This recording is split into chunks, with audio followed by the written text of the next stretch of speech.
Mgombea uraisi kupitia tiketi ya CCM Dr. Samia Suluhu Hassan, baada ya kusubiriwa kwa muda mrefu ndani ya jiji la Arusha, na hatimaye sasa ameingia rasmi katika jimbo la Arusha mjini. Wakazi mbalimbali kutoka Arusha na maeneo jirani walikaa hapa maeneo ya kwa mrefu kwa muda wakimsubiri kwa hamu Rais Dr. Samia Suluhu Hassan, na tayari ameingia, na kama unavyoona hayo ndio mapokezi yake. Msafara wake umeingia rasmi katika jimbo la Arusha, ukipokelewa kwa bashasha na shangwe kubwa na wakazi wa Arusha wa makundi mbalimbali, wanawake, wazee, vijana, wakiwa makundi la wadudu na watu wengine mbalimbali. Na mapokezi yanaongozwa na mgombea ubunge wa jimbo hili la Arusha mjini, Paul Makonda, kupitia tiketi ya CCM. Mimi ni Bakari Chinyumba, Inayo TV, na sasa niko na nafasi ya kuona namna ambavyo mapokezi yamefanyika wakati Dr. Samia akiwa anaingia katika jimbo la Arusha mjini, tayari kwa kujiandaa na mkutano mkubwa wa kampeni ambao utafanyika kesho Oktoba 2,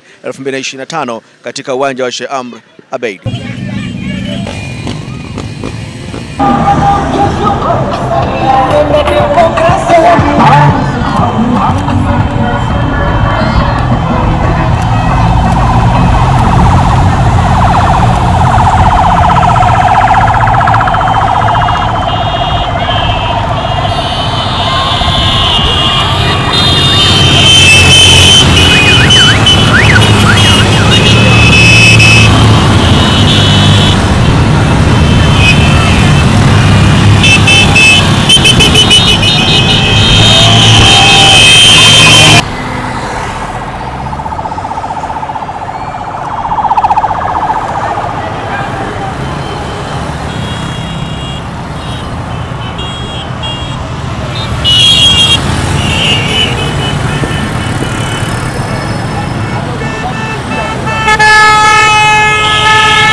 Samia pale katikati.